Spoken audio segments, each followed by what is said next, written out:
It is quite difficult to see Boris Johnson changing his mind on this, given everything else that's going on in the world. And the Supreme Court judgment last October didn't really give you any encouragement that your own referendum bill would be given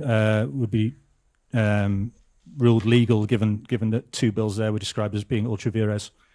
Are you just disappearing down a constitutional sort of rabbit hole here, a cul-de-sac? Because it's very difficult to see out with those two options how you could possibly hold a legal referendum. And linked to that, you've recognised that any referendum result would have to be recognised internationally. But the first stage of that is it would have to be recognised by the UK government. So it's very difficult to sort of set up a process that they don't agree with and then get them to agree the result. To Patrick, I remember the papers that were produced by the Scottish Government before the last referendum, and they were setting out the Scottish Government's position on things like the Queen being head of state, being in NATO.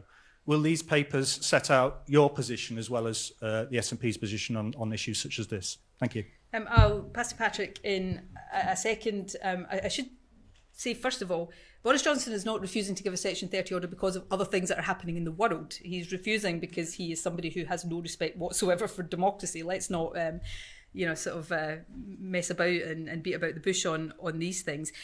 Simon, part of the job of being First Minister is to navigate your way through the difficult things, not just the easy things. So yes, we have the challenges that I have set out today that you have rather more sort of bluntly set out here today. That's my job. It's to find a path through to deliver the mandate I have, and that's what I am doing just now and what I will set out to Parliament soon.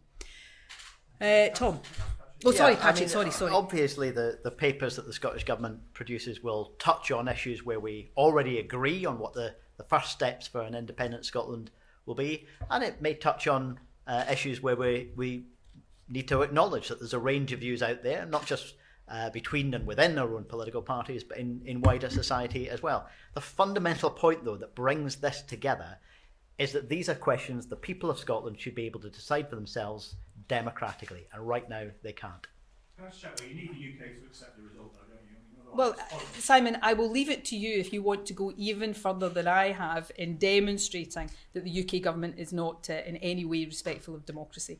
But if you're really premising a question on the basis that not only will they not agree the transfer around Section 30, but they wouldn't agree a democratic vote of the people of Scotland, then, well, look, I will set out the way forward in the sort of way that I've set out today, and I'll perhaps leave the Telegraph to be one of the last remaining defenders of the indefensible when it comes to Boris Johnson.